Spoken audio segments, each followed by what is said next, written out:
Horúci rybací vývar s hromadou chutných vecí.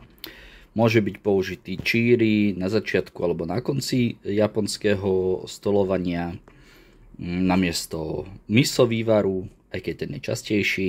V tomto prípade tam máme krabie tyčinky opečené, osmažené, morské ančovičky osmažené, koriander, jemne krajané plátky cesnakovej stonky, čínsku rúžu.